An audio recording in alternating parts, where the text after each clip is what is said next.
Hello, everyone. Welcome back to another episode of the Asian Football Show. This is episode number 39. Uh, I'm very happy to be joined by Arya and Kenta, and of course, more importantly, my mixed drinks, which of course you can check them out. Their links are in the description. So, Arya, how are you doing? I'm doing very fine. Glad to be back. There's a lot to talk about.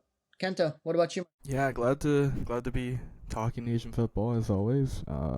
Lots of club action, lots of international matches coming up here that we'll preview. So very excited. Yeah, I think Arya, you'll start us off with the AFC Champions League Elite. Is that correct? Yes, everyone's favorite competition in Asia. So, the AFC Champions League I'll start off with the West.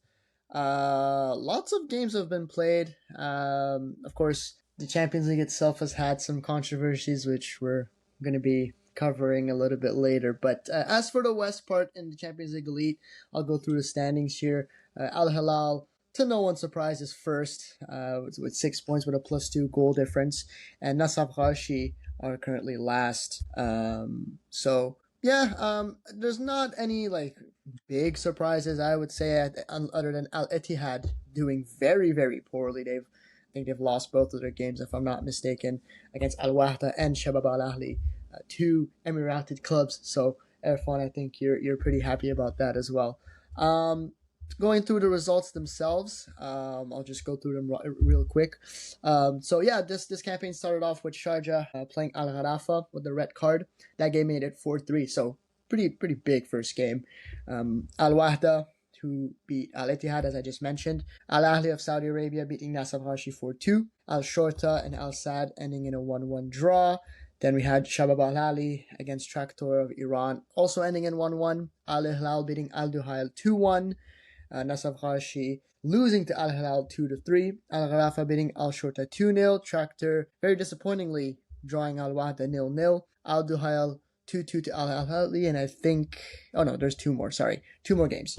Al Sadd drawing 1-1 to Sharjah, and a very good result for Shabab Al Ahly here, beating Al Ittihad 1-0. So yeah, what do you guys think about this West side? Any comments? I think the Emirati sides have started very well. I think they each have 4 points, Shabab Al Ahli and Al Wahda, they both beat Al Ittihad. Great results. And yeah, like you said, Al Ittihad have been disappointing. They're champions of last year's Saudi League, so we'd have expected much better from them.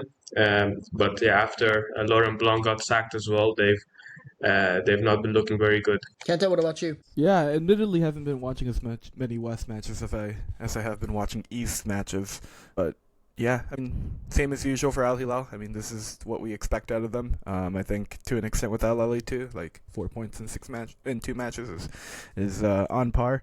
But yeah, as you guys mentioned, Al Ittihad really struggling so far, but it's only 2 matches in. There's plenty of time to make up ground. They certainly have the quality of players to be able to make up that ground. So we'll see what they do this upcoming window. A question for you guys. I know it's very early. I know we're just 2 games in.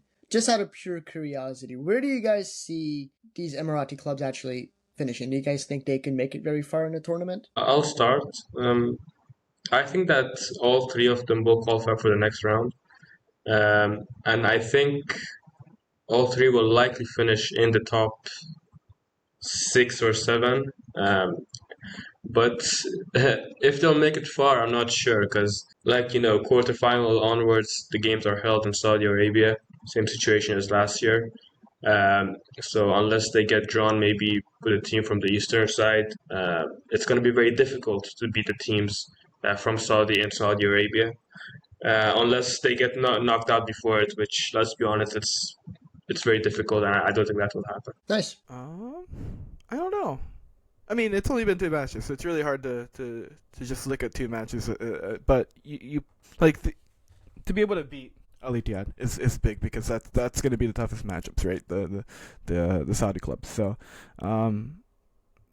I won't sit here and say we're gonna see all these teams not qualify. I don't think that's on the table at this point. But I think between these 3 UAE teams, at least 2 of them are going to qualify. You'd have to assume, but we'll see. I think it also depends on the form of these teams that are below them, like Al Saad, Tractor, like they haven't necessarily put together any great performances, but also any bad, because I think they've drawn both matches. So we'll see if they can start winning matches and putting some points together. But right now, I think they're in a great position, so that's good. Perfect. Let's move on now to unless anyone else has anything else to say. If not, we'll move No, on. I just want to say I think that Tractor did very well in their first game, but in the second game at home, they didn't do really well. I expected them to win, but yeah. Overall, I think 2 points from 2 games is not good, but it's not bad either. So. It's weird because like they seem to be doing a lot of things right. They just can't finish for shit. Exactly. They genuinely can't finish. I don't know. And I think that's a problem they've also had last season where like they created so much. Against Al Tawan in Tabriz, they had so many chances. Yeah. Yeah, seems like Dragan Skocic hasn't figured it out, so we'll have to wait and see in the next few matches to come. So let's move on now to the eastern side. I'll let my good friend Kenta talk through the whole group for us. So yeah, 2 matches in the East, you have Vissel Kobe, who are on 2-0 with 6 points, and on the opposite end, you have Melbourne City, who have lost both matches to start the campaign. They're the only teams on opposite ends where they've either won both or lost both. Everyone else is kind of in between. The table looks very, very fluid, so very exciting to see how this all plays out. If we go through the results here, on match day 1, or round 1, you have Melbourne City hosting Sanfrecce Hiroshima and losing 2-0. Gangwon FC winning 2-1 against Shanghai Shenhua at home. Matchdays Zelvia in their first ACL match, drawing against FC Seoul at home 1-1.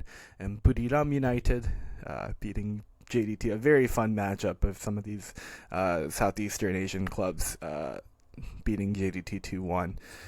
Ulsan HD, one of the representatives at the Club World Cup this past year, beating Rongsheng 2-1, and then Port FC losing 3-0 at home against Vissel Kobe as match day 1.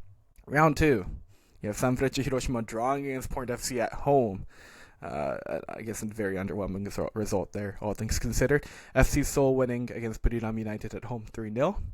Rongsheng beating Gangwon FC 1-0. And then JDT drawing Matchdays Zelvia at home 0-0. Vissel Kobe beat Melbourne City at home 1-0. And then Shanghai Shenhua drew Ulsan HD at home 1-1 for the 2 match days.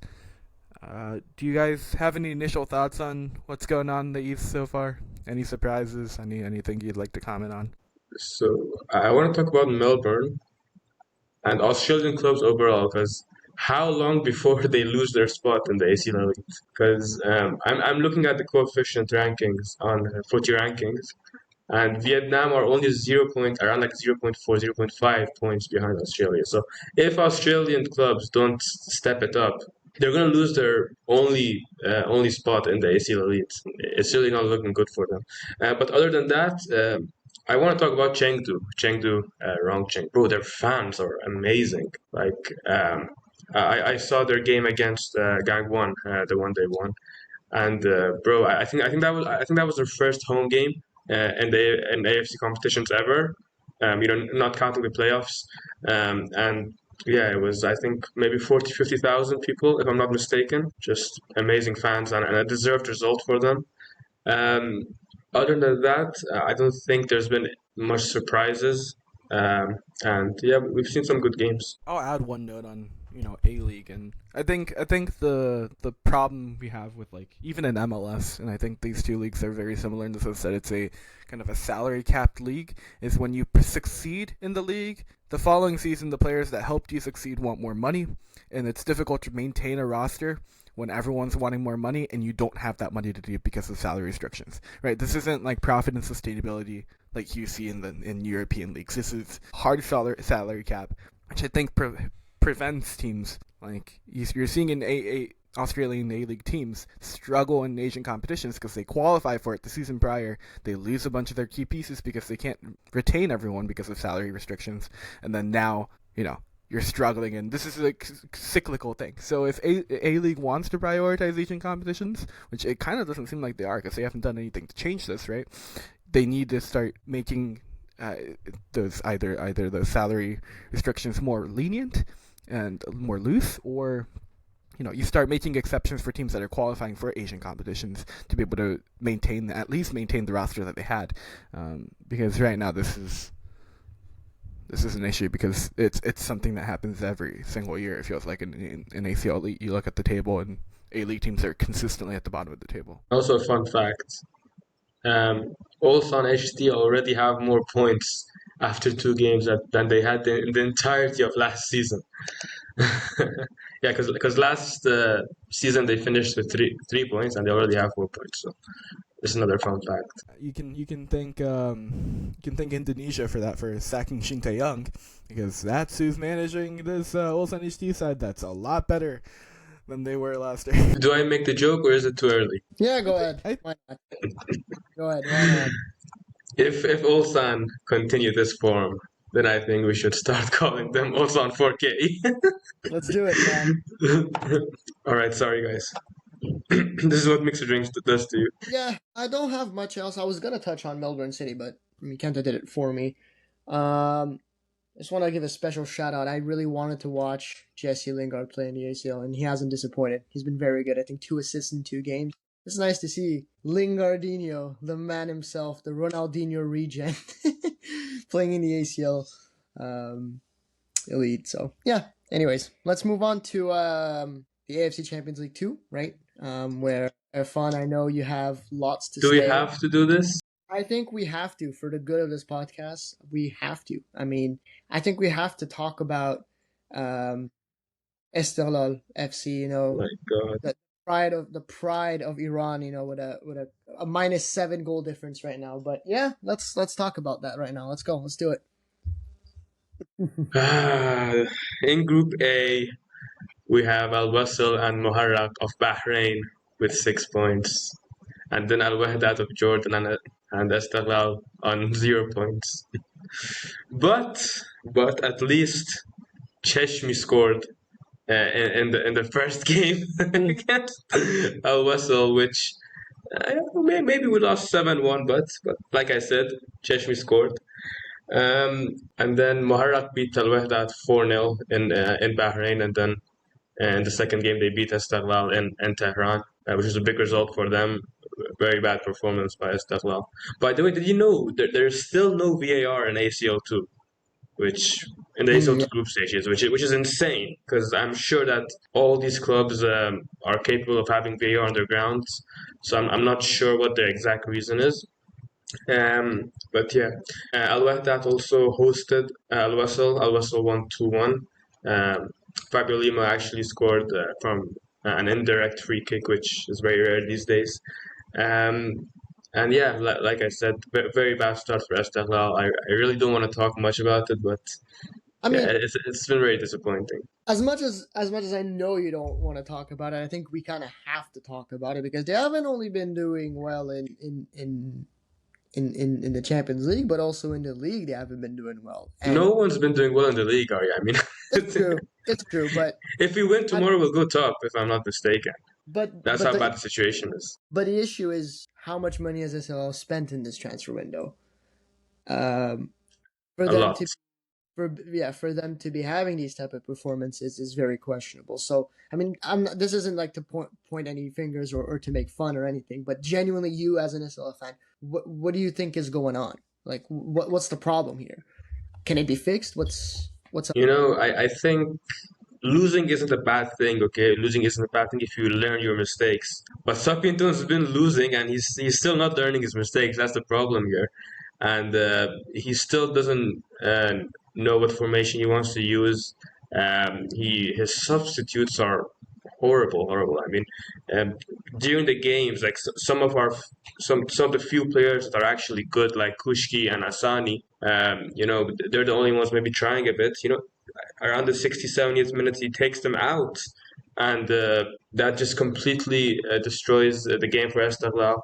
And yeah, I think he's lost it, to be honest. I think, we expected a lot. The board spent a lot for him, signed great players, Munir Al-Haddadi, Yasser Hassani, Nazon, and players like that. Well, and I think, sacked. Hasn't he been sacked? Well, he's still in training. Uh, it was originally announced that they wanna end it with him, but I think he has a heavy contract. It's not that simple to just sack him like that. So he's still there before the international break. Maybe things will change after tomorrow's game or during the break. So we'll see. Am I allowed to move on from the group now, Arya? Yes, go ahead. Go ahead. Okay, thank you. In Group B, Al Khadi of Bahrain are top with 4 points. Bahraini club's doing very well. Um, they drew against Al Ahly of Qatar away and then beat Arkadag of Turkmenistan at home. Al Ahly Al Andijan, both with 2 points each, two draws in 2 games, and Arkadag with 1 point. And then in Group C, this is interesting. I want to talk about this group because Maybe I think uh, we all want to talk about this group. Yeah. So this group is actually being played with 3 teams for the exact same reason as last season, because Mohan Bagan refused to travel to Iran to play against Sepahan. So they have been considered withdrawn from the tournament. So with them withdrawn, Al Hussein are currently first with 6 points. They played 2 games, and Sepahan and Ahal both played 1 game only, and both are on 0 points as of now. Sepahan, man, like they're horrible in, in AFC competitions, man. Like I know, with all respect to other teams and Mohan Bagan, I think if Mohan Bagan actually came to Iran, I wouldn't even have been shocked if they gave them a tough test, or maybe even uh, not drew, but at least give them a tough test, because it's yeah, they've been playing very bad over the last few years in Asia. Okay, so Mohan Bagan. I mean, last season, sure, there was a situation, with with Iran and Israel and the war and all that, and missiles being fired. But this year, there was no issue. There was no problem. The situation is very normal, but they still, they made up excuses that, oh, the players can't travel, and this and that.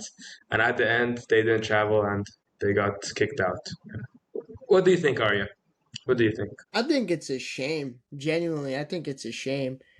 Um, the fact that it's the same team that they've been doing it a second time in a row, they're getting comfortable with doing those sort of things, and hopefully it doesn't encourage any other clubs to do the same. I know their fans have been going absolutely nuts on social media on like every single post. Like, hey, like you guys are ashamed to the country, etc., etc. Um, I don't know. It's just a shame. That's the only thing I can say. It's not something you want to see. It's not something the sports need, especially in Asia, especially in a competition like the Champions League 2. It's not something we need to see. It's not something that has to be done.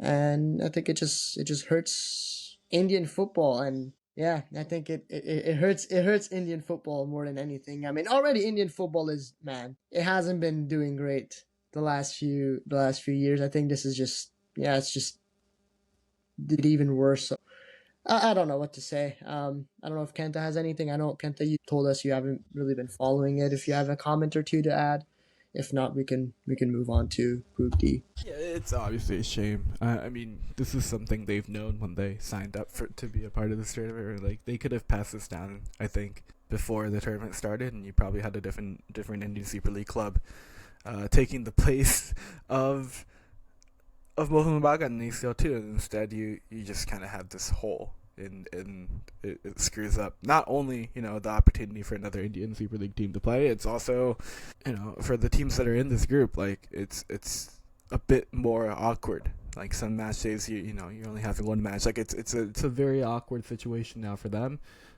It changes kind of the prep and everything. So it's just not ideal.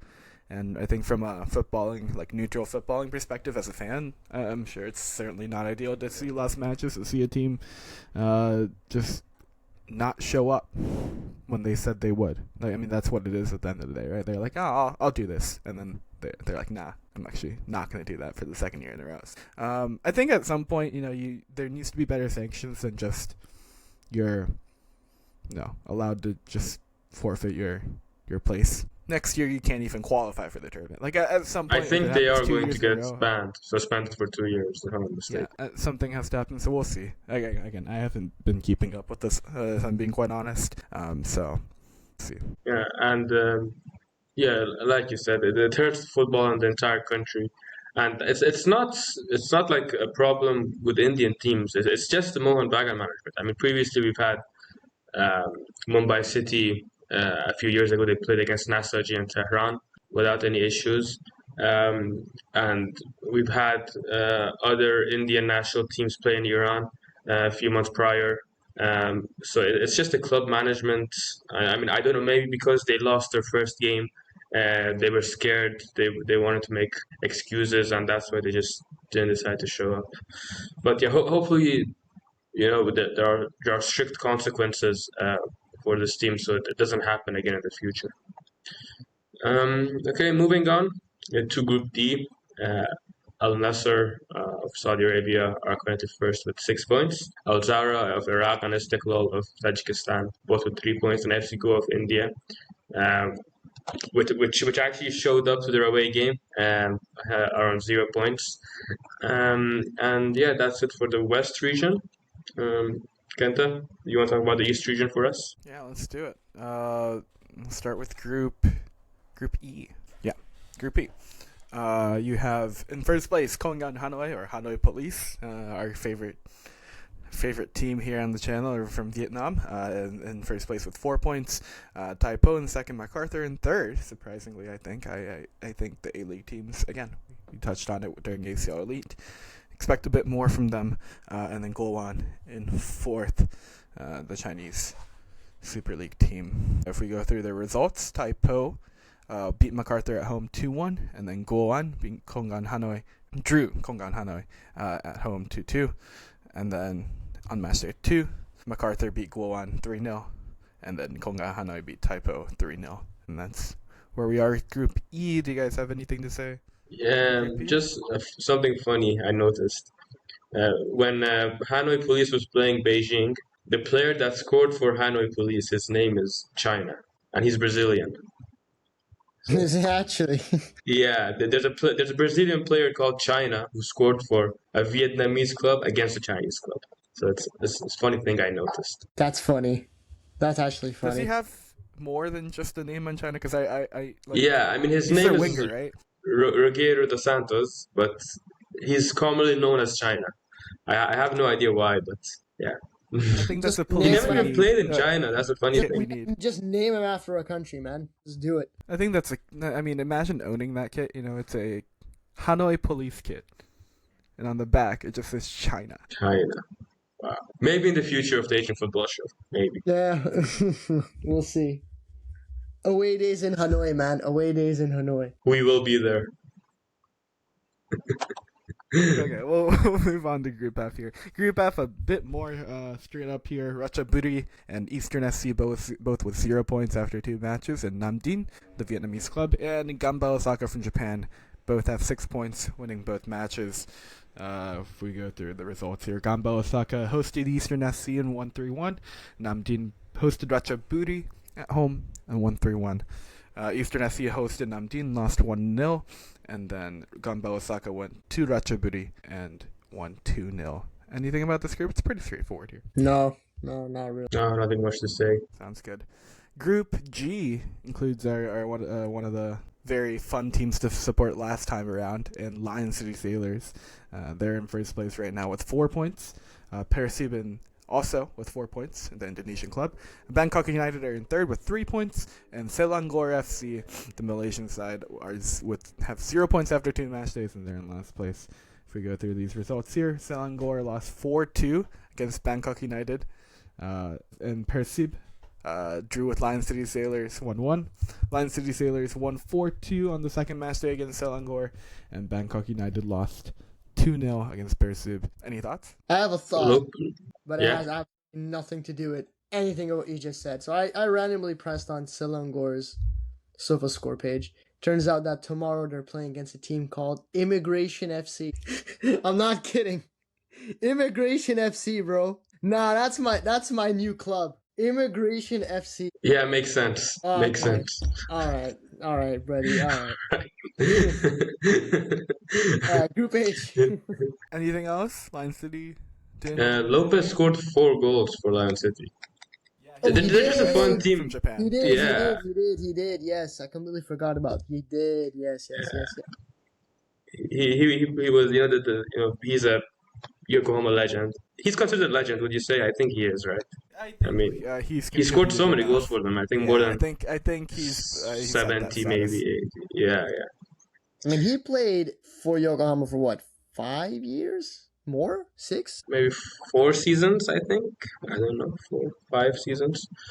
No, it's way more than 4. But whatever. Maybe. He's. I think he would be considered as a legend. Yeah, I'd be surprised if he wouldn't be. But anyways, yeah. Let's move on. Last group, Group H. Mr. Kenta. Group H. I'll touch on Immigration FC. It's a shame that the Malaysian Super League does not have relegation because right now Immigration FC is in last place, and that would just be a whole funny, storyline. If Immigration FC were relegated down out of the main league, that would be very funny. But they are in last place. But there's no current relegation in the Malaysian league, so. Oh my god! It's a shame. Bro. I just checked their Wikipedia page. Their owners, the owner of Immigration FC is literally the immigration department of Malaysia. It's literally their immigration. I'm not kidding. Shit, I'm gonna drop my mic here. Look, I don't know if you guys can see. Owner, Immigration Department of Malaysia. Oh, that is, I don't know. That's my new favorite team, bro. I hope they somehow make it to an ACL competition. Oh my god! Imagine away days at Immigration. I'm gonna be away days at Immigration.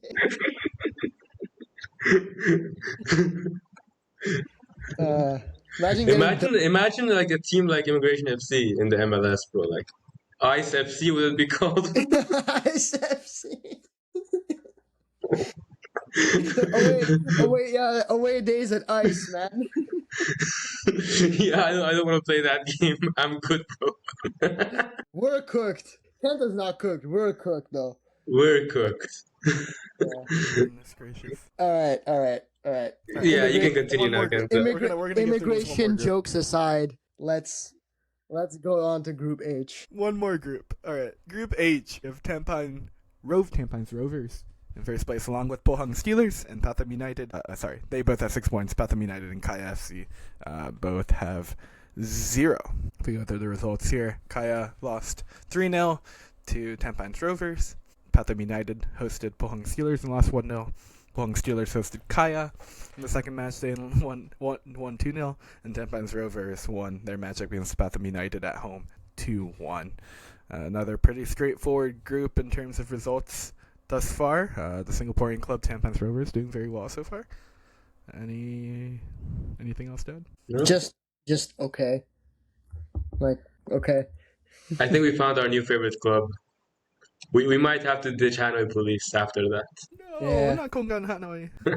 All right. Whose idea was it? No, I want to know. You're at the league meeting and you're like, yeah, we want the club. Any ideas? And so it's like, yeah, Immigration FC, and it's owned by the immigration department. That's crazy. Are their fans all immigrants or what? There's gotta be some sort of explanation. I mean, if there's anyone who knows a lot more about Malaysian football, please please let us know, in the comments or on anything, because this is a genuinely fascinating team. What the fuck is an Immigration FC, bro? Genuinely. But yeah, that was good. You guys learned something new on the Asian Football Show. We got Hanoi Police, Ulsan HD, 4K, SD, 8K, 12K. China player called China. Yeah, yeah, and now we've got Immigration FC, and so yeah, subscribe for more jokes, for more comedy here at the Asian Football Show, sponsored by Mixa Drinks. Here it is. So let's move on now to the World Cup qualifications. Round 4. Round 4. This is the juicy stuff. This is the thing I think a lot of people are going to tune in for. Oman, Qatar, Indonesia, Saudi Arabia, and the Emirates, and I think I missed a country for sure. Anyways, yeah. You guys have anything to say about this qualification round? We have a lot to say. Kenta, I'll let you start. Yeah. I did a quick preview writing on this, and I was going through every team. Every nation that's in this third round, or in this fourth round, has had a managerial change from the start of the third round. That, to me, is bonkers. All 6 nations have had a managerial change. I mean, like, you look at Oman, and now they're under Kirosh. That was not the case at the start of round 3. Qatar, Tinti Martinez, like, that has completely... Like it's no longer Tintin Marquez. That has shifted, and so far it just every team, even like Indonesia, we've covered that sacking of Shin Tae-young, and now it's Kluivert. Like, I don't know what to expect because I haven't seen enough of every manager, and so this like condensed format, obviously, where it's only 3 matches, where it's round robin, right? It's gonna be chaos, I think. It depends a lot on who shows up on the day. Like, it's like all these games in the space of 5-6 days. I think it's just whoever shows up. It's going to depend a lot on luck as well. Because make or break for these teams. And hopefully there are no weird refereeing, because that played an effect. In Indonesia already actually released a statement because for their game against Saudi Arabia. Of course, I don't blame them. Okay, because it's Indonesia against Saudi Arabia, and the referee is Ahmed Al Ali, who's a Kuwaiti, and I think maybe they could have done better there in picking their referee, but it's already began before the games even started, so yeah. I'll add, sorry. Like, I thought Qatar and Saudi Arabia hosting was already enough of an advantage for them, but the fact that they're the ones playing the first and the third game, where they have a longer break in between, like, what are we doing in terms of the scheduling? Legitimately, like, I thought before, I didn't check the order of play, like the matches, right? And so I assumed that the host would be playing the first 2 matches, and the third 2 matches would be against the non-hosts. That's what I assumed. And then I look at the schedule, and for Qatar, they play on the first match day on the 8th, and then they don't play until the 14th, so they have a full 6 days off. While the other teams in their group, Oman and UAE, they're playing on 3 days rest. Like, this seems a bit unfair, almost. Like, they're already playing at home. How much more of an advantage do they really need? Yeah, I think it's because they're highest ranked in the FIFA ranking, so they get more rest. I'm not sure. I mean, that's usually how the AFC works, but yeah, they have a big advantage going into these games. I think we predicted who we think will finish first and second last time. Do you want to do it again? No. Before the tournament starts? No. Anything else you guys want to add before we move on? But in all seriousness, like, the reason why I said no isn't to be funny. Is like, similar to what Kenta said, like, I genuinely have no idea what to expect. Like, I could be sitting here predicting and giving you, like, the name of these countries, and it could just be completely the opposite. Like, I genuinely don't know what to expect because there's been so many changes. But I mean, I guess their favorites are always going to be, Saudi Arabia and I think, what is it, Qatar or the UAE maybe? Those would be your favorites. I don't know. Indonesia. Like I'm telling you, everyone here could well go ahead and qualify. It's so difficult to predict. But yeah. Also, Saudi Arabia isn't the top team in terms of ranking in their group. Like that was the whole controversy when they were picked as a host too, right? Like Iraq is rated higher than them, and so like I don't know. I won't go on this tangent, but no, they did that because they counted the rankings for after the World Cup qualifiers, because Saudi Arabia had to play in the CONCACAF, I think, right? Gold Cup, yeah. So they didn't count the Gold Cup games for the rankings. I think they should. If you're gonna play poorly in the Gold Cup and lose to Mexico, down you go. All right, down you go. Yeah. Right. Is that it? Do you want to move on? Okay. Yeah. I'll go through the U23 Asian Cup group stage draw, which took place just a few days ago. So the games will take place in Saudi Arabia, starting next January. In Group A, we have Saudi Arabia, Vietnam, Jordan, and Kyrgyzstan. In Group B, Japan, Qatar, the UAE, and Syria. In Group C, which is arguably the group of death, Uzbekistan, South Korea, Iran, and Lebanon.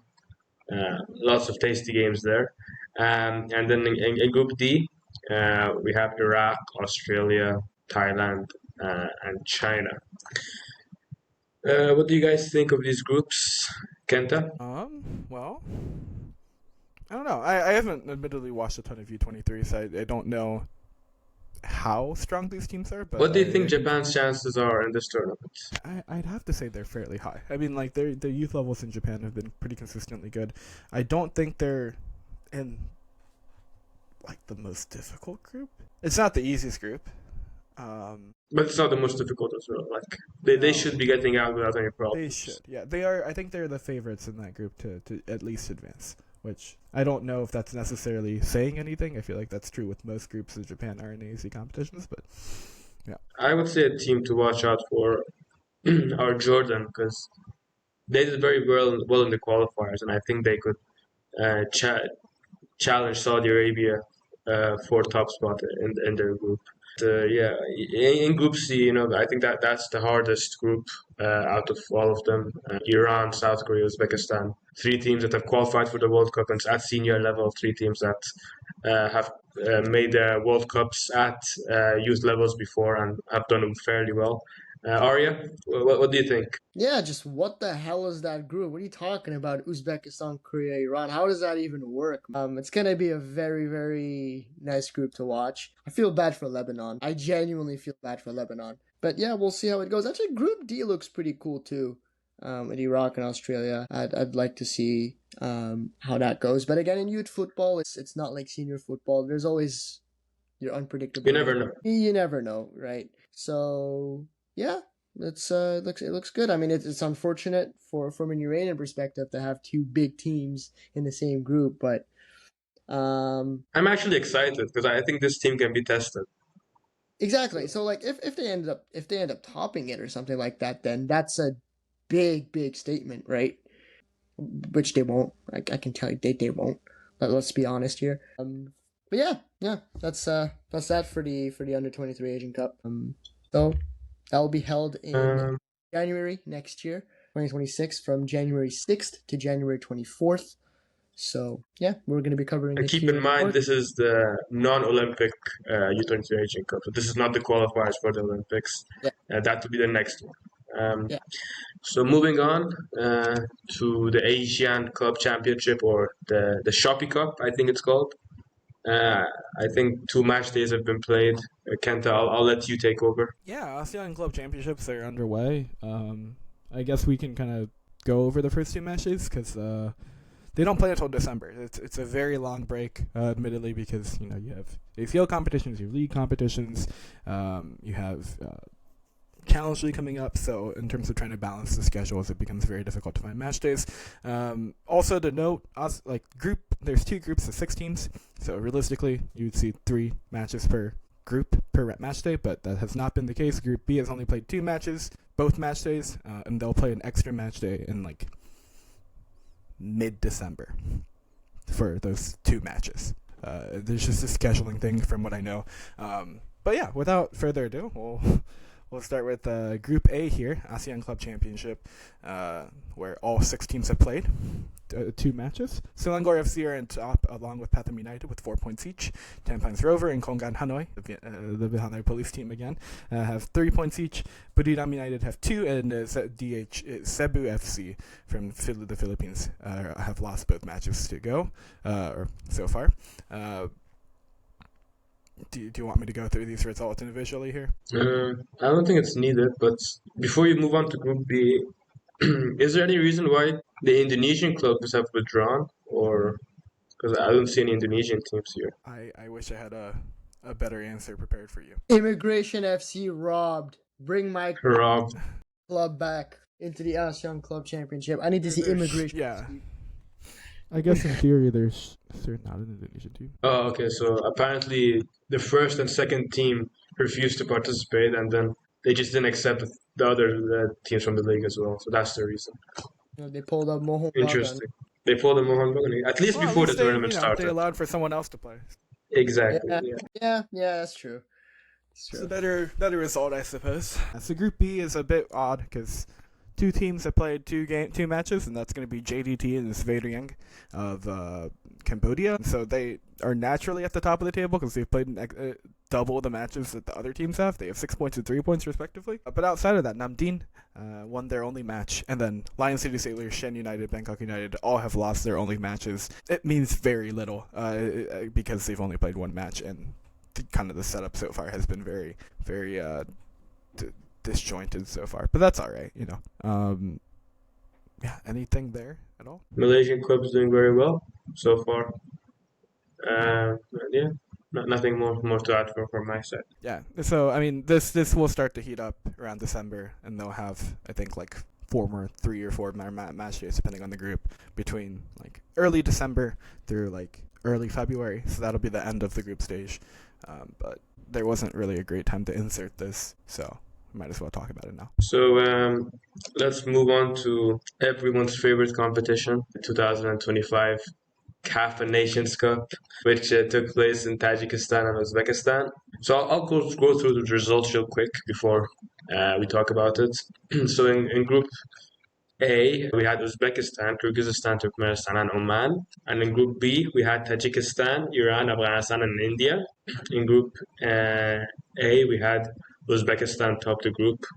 And in Group B, we had Iran top the group, so a repeat of the last edition's final. In the final, Uzbekistan beat Iran 1-0 to win the tournament in extra time. India, who replaced Malaysia, who withdrew from the tournament, got third place, beating who was it on penalties? I'm not sure, I can't remember. Beating Oman on penalties to get the third place, which a good result for them. Unlike in club level, but in international level, they seem to be at least showing up. So, Arya, I know you have a lot to say about this. Yeah, what a shit show of a tournament, man. I mean, it's a joke of a competition, if I'm being honest. Like, it's for all nations, not just for Iran. It's just so poorly run, man. I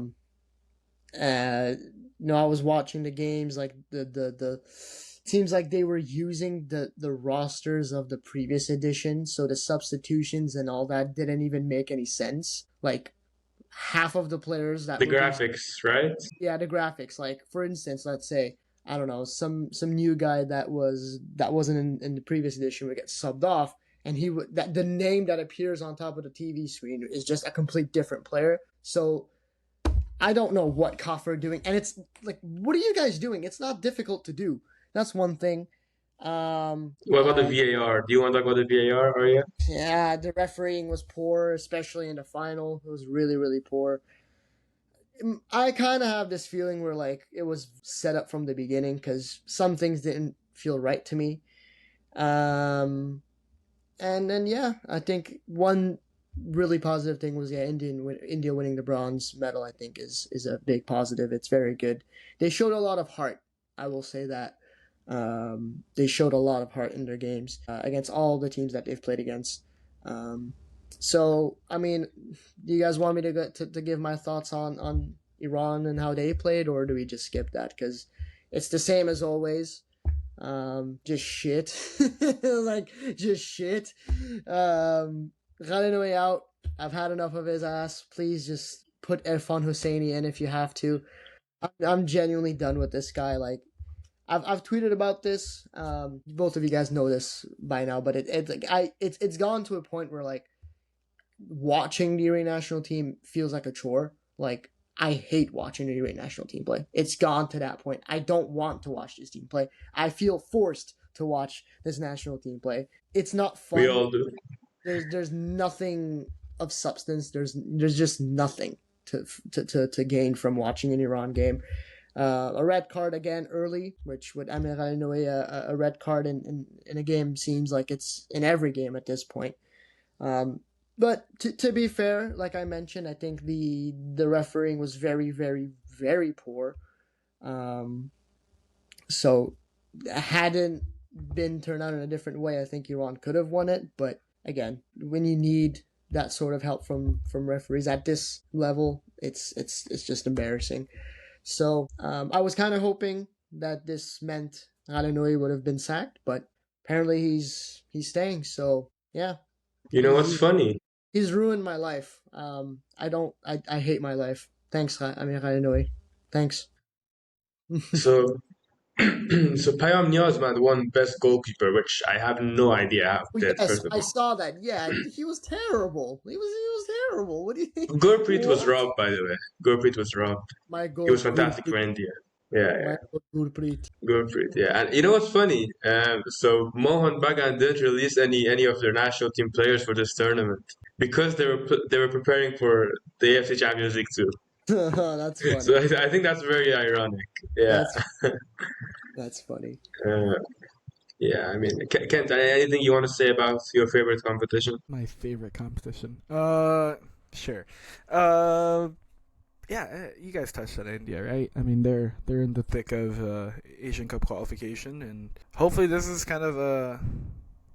if anything, just a boost for their kind of confidence in the last, I think, like 4 matches that they have in that, and that's coming up very shortly as well. Asian Cup qualification. I guess more matches. Is it 2 more windows for them for that qualification? I think it's like October, November, and it's done. I think so. I don't know. Yeah. Regardless. Like I don't think they're doing particularly well on that right now. So maybe this is a push in the right direction for their confidence to be able to get some results, and maybe we see them back in the Asian Cup. That would be fun. Yeah. Um, so I'll go through the friendlies we had, Actually, which before yeah, before we do, we've actually had the news that Uzbekistan are going to go through a coach change, which yes, hasn't been seen well from the not just Uzbekistan, from just Asian football fans in general. I mean, I don't know why, and especially Fabio Cannavaro of all people, who, with all due respect, great player, not a really good coach, but per se, but there's no need for them to change. It's just a very weird thing for me to see. So what do you guys think about that? you know, if you want to get rid of Kapadze and bring in a proper coach, you know, it's World Cup season. Sure, I understand it, but you're getting rid of the coach that took you uh, to the World Cup, won you the CAFA Championship, and did all that for you, and you're putting him as assistant to a manager who's done very very poorly. You know, he got sacked with China after 2 or 3 games only. He failed to win the league with Dinamo Zagreb, which it's harder to not win the league than to win the league over there with that team.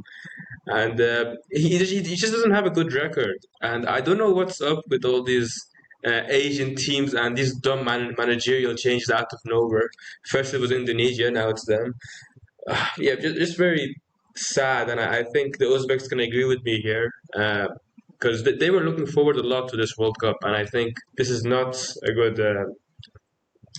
good for them, and it's going to hurt them. I think. If I'm adding anything, right, with Indonesia, at least, as much as I hated the sacking of Shinte Young for Patrick Kluivert, at least I saw it from the perspective of maybe Kluivert can bring over more dual nats as a Dutch like icon of the game, as one of the best Dutch players to ever play. Maybe he can get more players on the national team from a dual national standpoint. And so, like, from that mentality, the timing was horrible in the middle of ACL, or not ACL, of World Cup qualification round 3 when they were playing well, right? And they had beaten Saudi Arabia, like, at home. Like, horrible timing, not the greatest move, but at least I saw part of the vision, whereas, like, okay, I don't see anything here. I just don't see anything here. Cannavaro, again, you said, horrible track record in terms of international football. 2 matches, 2 losses with China. I mean, like, what is that what you're basing it off of? Are you basing it off of just name value? Like, I don't understand what, like, their national team fans are smart enough to not say, oh, this is Fabio, it's Cannavaro. That's so cool, and to get excited just purely because of the name and the player that he was. Like, they're smarter than that. Most Asian football fans are smarter than that, and they'll see right through it and say, this guy's not had a successful coaching career and has not been a good manager at any level. Like, we haven't seen success at any level, and now we're throwing him in months before a World Cup. It undermines everything that they've I think accomplished so far, and it's like a slap in the face, and it's like, we're not taking this as seriously as I think a lot of the fans would have liked to see, and just like general Asian football fans, like, you want to see this Uzbekistan's side that's kind of not necessarily been given the respect that they deserve for how well they've been playing the last couple of years. Like, let's show some respect, right? Like now we have Kusanov finally playing in Man City. Like we're seeing some of this Uzbekistan national team players making big moves in Europe, and like you'd like to see that followed up with like a performance at the World Cup. But then when you're throwing out there a manager that hasn't succeeded, it's like what? There was no need for a change in my eyes at all. I thought, agree. Yeah. It's more infuriating than confusing for I think anyone that wants to see Asian football and particularly Uzbekistan succeed. I mean, he got sacked after 6 games with Udinese, 15 games with the Benevento. He spent 6 seasons in China, won the league once with Guangzhou. Okay, fair enough. But other than that, sacked after a few months with Al Nassr. He hasn't done well anywhere. I don't know what they saw in him. Now I'll go through the results of the friendlies that we had in September, which is a lot of friendlies. So in Indonesia beat Chinese Taipei 6-0. Australia beat New Zealand 1-0. Russia and Jordan drew 0-0 in Russia. Very good result for Jordan there. UAE beat Syria 3-1. Saudi Arabia beat North Macedonia 2-1. Thailand beat Fiji 3-0. Malaysia beat Singapore 2-1. Iraq beat Hong Kong 2-1 in the Kings Cup. Qatar beat Bahrain 2-2. Czech and Saudi Arabia drew 1-1. I think it was a fairly good window for Saudi Arabia. UAE beat Bahrain 1-0. Kuwait and Syria had a 2-2 draw. Indonesia and Lebanon with a 0-0 draw. Malaysia beat Palestine 1-0. Qatar got demolished 4-1 by Russia. Iraq beat Thailand in the Kings Cup final. Hong Kong beat Fiji 8-0. Then we had the games in North America. Mexico and Japan finished 0-0. South Korea beat USA 2-0. Mexico and South Korea drew 2-2, and then the USA beat a very rotated Japanese team 2-0. Nepal and Bangladesh played a 0-0 draw. Maldives beat Sri Lanka 3-0. Australia won their second friendly against New Zealand 3-1. Myanmar and Singapore played a 1-1 draw. Maldives and Sri Lanka also 1-1 draw again. And I think that's finally it. Anything specific you guys want to talk about? These friendlies? I think it was a good window for South Korea, and I think they needed that because, including me, including a lot of people, they were put in doubt. They were not good enough. They were doing this, they were doing that. I think they needed a good window, so I'm happy for them.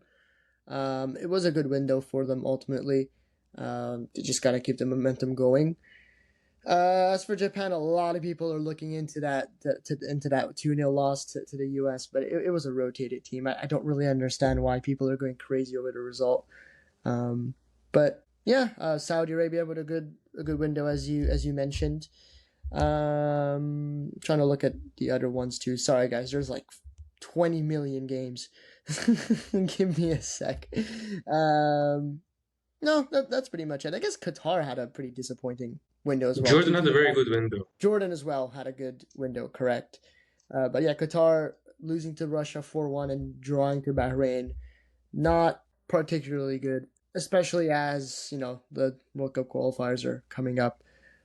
So, yeah. Kenta, I'll let you take the stage from here. Yeah, so Japan were playing both matches in the U.S. They played in Oakland. The Oakland Coliseum is the name of the stadium that they played in. Home of the Oakland Roots, former home of the Oakland Athletics that have since moved out of the city. Very unfortunate. They played their Mexico match there, and then they flew. That was on a Saturday, and then they played on Tuesday in Columbus, Ohio, which is just a couple hours drive for me. So I was at that match against the U.S. and I still remember, like, they arrived, they traveled on Sunday, Monday was training in the afternoon, and, like, they were already talking about how long the travel was, the fact that there's a 3-hour time zone difference, and I'm like, this isn't anything different from what we've seen in Asia. So I'm very confused as to why this is such a big deal, but alas, they rotated their team entirely from the Mexico match. Mexico match kind of felt like an A team. You have all your other big names. Even in the back line, it was Seko, Watanabe, Itakura, Mitoma started, Kubo started, Minamino started, Doan started, Kamada started, Endo started, Ueda started, like with Suzuki in goal. That's kind of what you expect from Japan, with all the injuries they had in the back line. Against the U.S., it was an entirely different 11. The only notable name is Maeda Daisen with Celtic, and then Ito, Junior Ito. It was just a very different team. Their back line consisted of Yuta Nagatomo at age 38, playing as a left center back, which just did not work out. He was the reason that USA scored their first goal. He didn't mark inside the box, and so I'm not concerned with the result at all, right? But I think if people are, you asked, why are people so critical of the Japan loss to the USA? If people are to take something away from the Japan match, it's that some players on that team just lost their squad, their opportunity to play World Cup. I think if anything, that was their final chance. Like Ogawa Koki, the striker, I think he's not going to be on that roster. He's not it. I think that it's a crowded room, and he just had his chance to start, and he played 70 minutes and just didn't do anything. And so I think he lost his chance.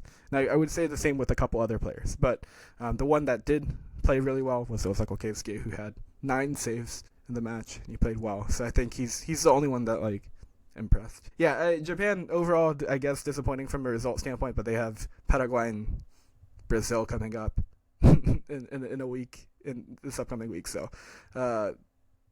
big window. Bigger test ahead. Yeah. So, yeah. Any other comments for any other nation? South Korea maybe, or yeah, no. Yeah, South Korea. If you watched the first match against the U.S., it was all South Korean fans. I mean, kudos to them. Red Bull Arena in Harrison, New Jersey, home of the New York Red Bulls. I guess it's not New York. It's not Red Bull Arena anymore. It's like Sports Illustrated Arena, whatever it's called. There's a sponsor attached to it now. Cool stadium. But yeah, it was bright red. From the South Korean fans, and Sonny played incredibly well. If you watched that match, he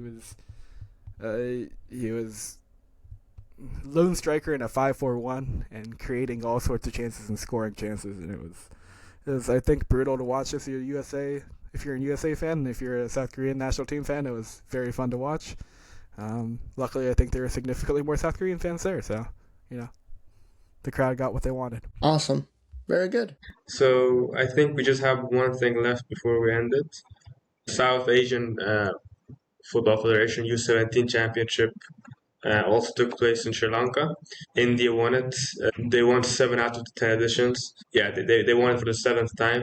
So yeah, anything specific you guys want to talk about? I think Pakistan made the semifinals. Yeah, Pakistan also qualified for the semifinals, and it's interesting because I would say this is actually a good result for them, because I think there was a moment where they were completely suspended from all competitions. They were suspended from FIFA, and now they're coming in, investing into youth football, and that they got 2 wins at the competition. They beat Bhutan 4-0, beat Maldives 5-2, and I think it's something positive for them. Yeah, those are pretty good results, actually.